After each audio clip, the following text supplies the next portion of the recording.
Okay, chapters 5 and 6 of the Wright brothers. Chapter 5, Making Kites. It was a busy year for the Wright brothers. They made their first kite. First, they made a drawing of the skeleton of the kite. It had to be light, but it had to be strong too. Getting light wood was not hard. They asked the grocer for some old wooden egg crates. He was only too glad to get rid of the boxes so easily. Now that Will and Orv had their drawing in the right kind of wood, they had still another problem. They had noticed that the wood cross pieces of most kites were glued together. Sometimes, if a kite hit a tree, the cross pieces would become unstuck. To hold the pieces of wood together, they decided to use both glue and wire. Mr. Carmody, always helpful, gave them some old piano wire. It was light, but it was strong. Then the boys had another idea. They decided to make their kite bigger than the store kites the boys had been using. But what kind of wood could they use? The wood from the egg crates was all right for small kites, but it wasn't strong enough for anything larger, and the wood in the barn was too heavy. Once again, it was their mother who solved their problem. An old German cabinet maker named Mr. Schwartz had opened a shop in Dayton. Mrs. Wright had asked him to fix an old chest of drawers she had been keeping in the attic for a long while. He fixed it beautifully. Mrs. Wright told her friends about this good carpenter and cabinet maker, and some of them went to him. Mr. Schwartz was very grateful to Mrs. Wright for bringing him so many customers. She took 14-year-old Will and 10-year-old Orv to the shop owned by Mr. Schwartz. He listened gravely while they explained what they wanted to do. "I never made a kite," he said, "but I guess you need a light wood that won't crack. I could give you some bamboo, but I think that would bend too easily. Suppose you try spruce for a starter." He gave them enough wood to build a couple of kites. They hurried home and went to work. It didn't take long to make their skeleton, and then they covered it with tissue paper.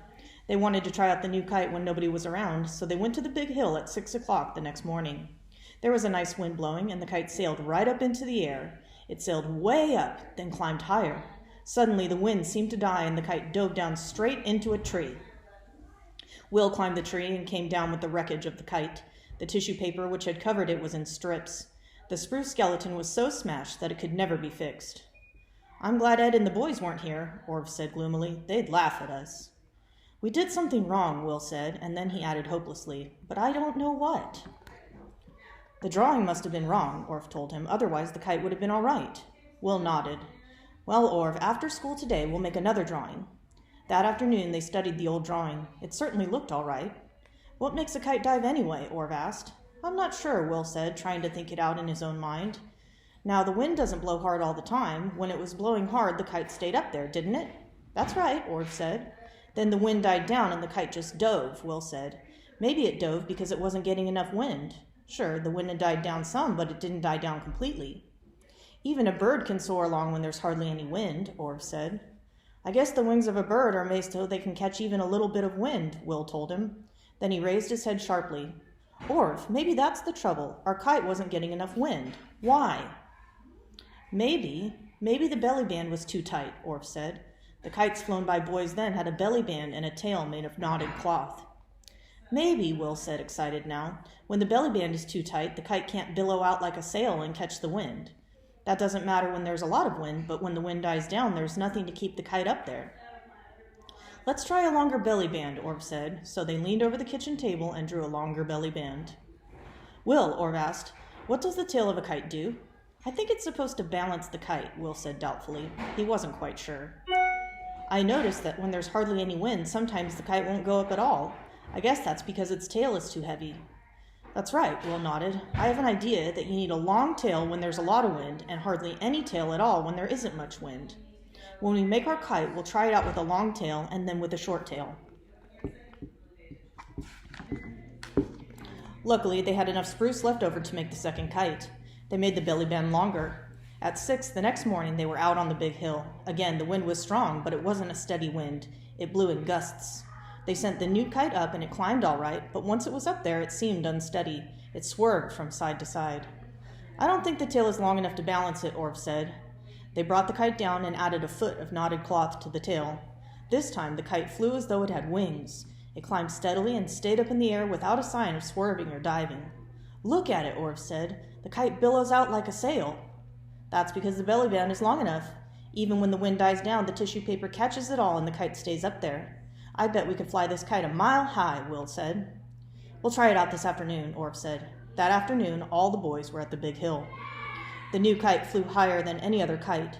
It didn't dive, it just sailed lazily up into the sky. The boys all wanted to try it, so Will gave each one a chance. You wouldn't want to trade for it, Al Johnston asked. Will looked at Orv. They both thought a while.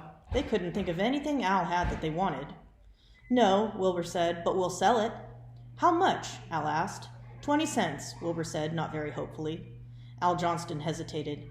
He got 50 cents a week for delivering groceries after school, but 20 cents was a lot to pay for a homemade kite.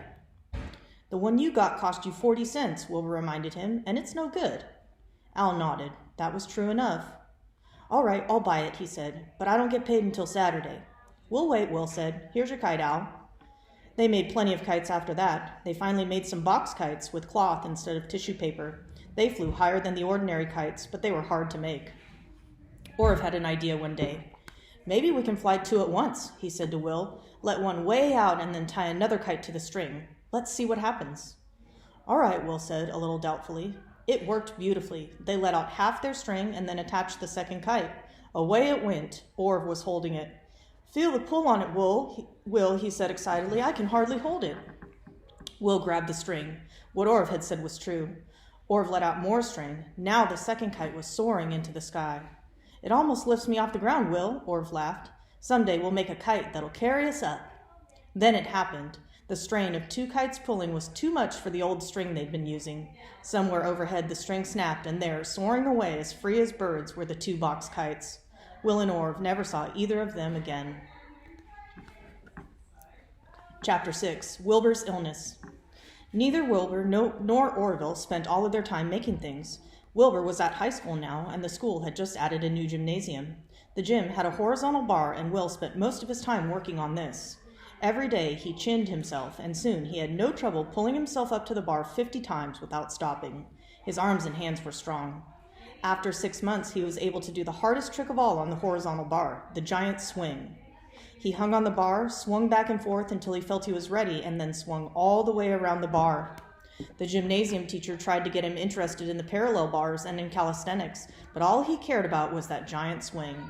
It's like flying, he told Orv. Wilbur grew stronger every day. There were no buses in those days. A man named Henry Ford was just beginning to make his horseless carriage. So both Wilbur and Ord had to walk to school. It was 2 miles each way, and this constant walking made their legs strong. Wilbur, even as a freshman at high school, was a star on the football team. In the winter, he played hockey. The high school team had games on a frozen pond near the school.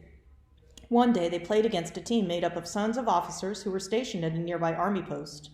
It was a fierce, hard game, and the score was 1-1. Wilbur had scored the goal for his team. One of the army boys snared the puck with his stick. Wilbur skated right into him, knocking the puck away, and then there was a wild scramble for it. One of the army boys took a wild swing at the puck. He missed the puck, but he didn't miss Wilbur. His stick caught Wilbur right on the mouth. Wilbur stood there a little dazed. Then he spit 5 teeth out. The game stopped. Luckily, there was an army doctor watching the game. He rushed over to Wilbur. That must hurt a lot, son, he said. Nah, it doesn't hurt, Wilbur said, and then he toppled over in a faint. They took him home and put him to bed. Penicillin and sulfanilamide, used to treat bacteria and infections, weren't known in those days. So they didn't have antibiotics. Doctors just poured iodine on a cut and hoped it would heal. The treatment didn't work with Wilbur. His nasty cuts became infected. 3 more teeth had to be taken out. For weeks, Wilbur could take only liquid food through a tube. Then the doctors let him have eggs and toast. For some strange reason, the diet didn't agree with him. It gave him stomach trouble and weakened his heart. It almost looked as though he'd be an invalid the rest of his life. His mother and father and Orv took turns sitting with him. His father didn't take any trips now. He'd sit at Will's bedside talking, and Will would listen quietly. For the first time, he really learned to know his father well. Will asked him how he had happened to become a minister, and his father explained that some people just had the call to be ministers, and others didn't. Wilbur would lie there thinking over what his father had said about God and about religion. He'd think up new questions to ask his father. He and Orv never took things for granted. They always asked why. Finally, Will told his father that when he got better, he was going to help him all he could. Maybe he too would become a minister. His wise father shook his head and smiled. Each one of us is given a task to do by God, he said. I don't think he wants either you or Orville to be ministers. I don't know what plans he has for you. I think they are big plans. When Wilbur was well enough to sit up in bed, his father bought him a wood carving and drawing set. Now Wilbur was happy. He had sharp, delicate chisels of his own and lovely soft wood that could be carved into all sorts of shapes. A book came with the wood carving set. It explained about maple and spruce and ash and other kinds of wood. Some were lighter than others. Some would bend without breaking. Some light wood was even stronger than heavy wood. Wilbur might never have learned all of this if he hadn't been hurt in the hockey game. One day Orv came in. "You know what, Will?" "What, Orv?" "Let's make Mother a chair," Orv said excitedly. "You draw one, and I'll do the heavy work out in the barn. We'll keep it secret." It was nearly always like that. Orv had the first quick idea. Will would think it over, weigh it, and then the two of them would talk it over. Now they drew the kind of chair they knew their mother would like. Real drawing paper, the right kind of pencils, a ruler, and even a compass to draw circles had come with the drawing set, and Will had been practicing. The drawing he made was a professional piece of work. Orv sneaked out to the barn to do the rest. Will sat in bed directing the work. A chair isn't easy to build. First, 4 round holes must be made in the seat part. Into these holes the 4 legs are fitted. Luckily the boy's father had a brace and a whole lot of bits. This one was a 3/4 inch bit. And Orv found a couple of old broomsticks that were just 3/4 of an inch thick. These made legs that fitted perfectly. Orv ran down to Mr. Schwartz's shop to borrow some glue. When the glue had dried, the boys had a good sturdy chair. They made a back for it, and then Orv painted it. The next morning, when their mother walked into the kitchen to get breakfast ready, there was the new chair. It was the first present her sons had ever made her. Oh, they always bought her Christmas and birthday presents, but this was different. They'd made this chair with their own hands, and she was proud of it. The wood carving set and his work with Orv weren't enough to keep Wilbur busy, even though he was sick. He also read a lot lying in bed. He'd never read much before, except the books that were part of his schoolwork. Now he discovered reading. He found out how exciting books could be. His favorite was Robinson Crusoe, because Robinson Crusoe landed on that island without anything at all. He had to make everything. He made a raft, then a hut, and soon he made himself tools and even clothes. If he hadn't been good at making things, he would have died.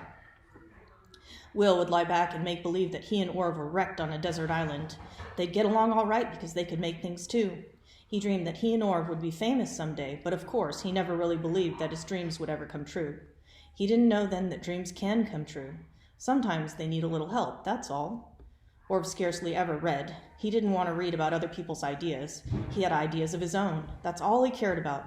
And he thought that if you kept reading books, you had no time to make things. For instance, he and Ed Sines had gone into partnership. They had chipped in and bought a little printing press. They were both in the graduating class at grammar school now, and they decided to get out a school paper called The Midget. They named it after their printing press, which was only about as big as a cigar box. But the press worked. They wrote about their schoolmates and set the type out in cane, but paper and ink cost money. They decided to ask the grocer, the butcher, Mr. Carmody at the junkyard, and Mr. Schwartz to advertise in their paper. An advertisement cost 15 cents. Everyone they asked bought ads in the Midget. Of course, the small printing press could only print a little paper. "Wait till Will gets better," Orv said to Ed Sines. "We can make a printing press ourselves, a big one." "You're crazy," Ed said. "We made a sled, we made a kite, we made a chair," Orv said. "We can make anything. You wait and see." Finally, Wilbur was well enough to get up. His mother and father decided not to send him back to school. He was too weak to walk 2 miles each way every day. At that time, Reverend Wright was an editor of a church paper named the Christian Conservator. He decided to give Wilbur a job. His job was to fold the papers as they came off the press and place them in envelopes. Because everyone liked the minister so much, a great many people wanted to read his weekly paper, and Wilbur found it took a long time to fold all those papers. Finally, Orv came in to help him, but he found it dull work. "We ought to build a folding machine," Orv said one day. "I never heard of a folding machine," Will said. "Me neither," Orv told him, "but I bet we could figure out something." "Mr. Schwartz has a lathe in his shop," Will said thoughtfully. "It works by a foot treadle. Maybe we—" "There's a lot of old junk in the yard behind this print shop," Orv said. "I noticed some rollers. Now if we—" That night they leaned over the kitchen table. They were used to working together now. Orv kept throwing out quick ideas, and Will would try to find something wrong with them. If he couldn't, they'd try out the ideas. Gradually, a weird-looking machine began to take shape on the drawing board. This was the hardest job they'd tried yet, because they were working with metal. But 3 weeks later, there it stood, made completely of parts they had found. No one but the 2 boys could work it. While Will kept pumping with his foot, Orv kept feeding papers into the machine. Darned if the papers didn't come out neatly folded in just the right size. Their father stared in amazement. It usually took Wilbur and Orville 2 days to fold the papers. This funny-looking machine had done the work in 2 hours. Reverend Wright looked at his 2 sons solemnly.